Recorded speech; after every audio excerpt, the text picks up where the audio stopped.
तर मित्रांनो, इथे आधार नंबर मी टाकलेला आहे. त्यानंतर हा जो काही कॅप्चा आहे, हा कॅप्चा टाकून इथे सेंड OTPवर क्लिक करतो.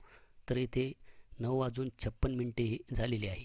तर OTP हा त्या मोबाईलवर गेलेला आहे, आपण पाहू शकतात. तर मी OTP हा इथे टाकून व्हेरीफाय OTPवर क्लिक करतो. तर इनव्हॅलिड OTP आपल्याला अशा प्रकारे दाखवता येईल. आणि आता टायमिंग पाहू शकतात की इथे 10:43 हा जो काही अर्ज आहे हा पुढे गेलेला आहे. तर येथे पाऊण तासाचा टायमिंग या अर्जाने येथे घेतलेला आहे. तर मी येथे हा संपूर्ण अर्ज येथे भरलेला आहे आणि हा कॅप्चा टाकून येथे फॉर्म हा सबमिट करून घेतो. तर आपण पाहू शकतात की ॲप्लिकेशन सबमिटेड आणि आपला जो काही अर्ज आहे तो येथे सबमिट झालेला आहे.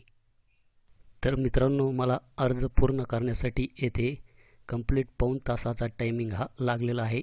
त्यावेळेसच माझा अर्ज तेथे सबमिट झालेला आहे. तर यासाठी आपल्याला एकच फॉर्म्युला हा यूज करायचा आहे आणि तो जो काही फॉर्म्युला आहे तो मी कालच्या व्हिडिओमध्ये सांगितलेला आहे. जर कालचा व्हिडिओ जर आपण पाहिलेला नसेल तर खाली डिस्क्रिप्शन बॉक्समध्ये त्याची लिंक देण्यात आलेली आहे.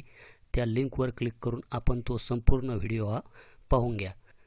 तर मित्रांनो, कालच्या तारखेला आपण पाहिलं की काल या पोर्टलवर अर्ज सादर केल्याची संख्या ही 4,19,634 इतकी होती आणि आज आपण या पोर्टलवर प्राप्त अर्जाची एकूण संख्या जर पाहिली तर 4,66,961 इतकी झालेली आहे.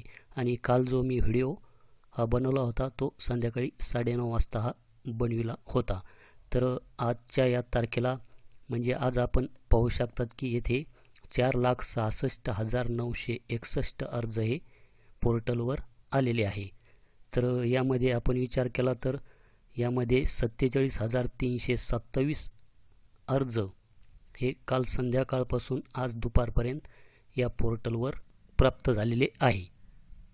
तर एवढे जे काही अर्ज आहे हे कुठून आले, तर हे जे काही अर्ज आहे असेच कोणी नेट कॅफेवर भरले असतील, कोणी CSC सेंटरवर भरले असतील, कोणी सेतू सेवा केंद्रात भरले असतील, आहे ना. तर यासाठी आपल्याला एकच फॉर्म्युला यूज करायचा आहे, तो मी सांगितलेला आहे. तर या व्यतिरिक्त जर आपले काही प्रश्न असतील तर खाली कमेंटमध्ये टाका. भेटूया नेक्स्ट व्हिडिओमध्ये. धन्यवाद.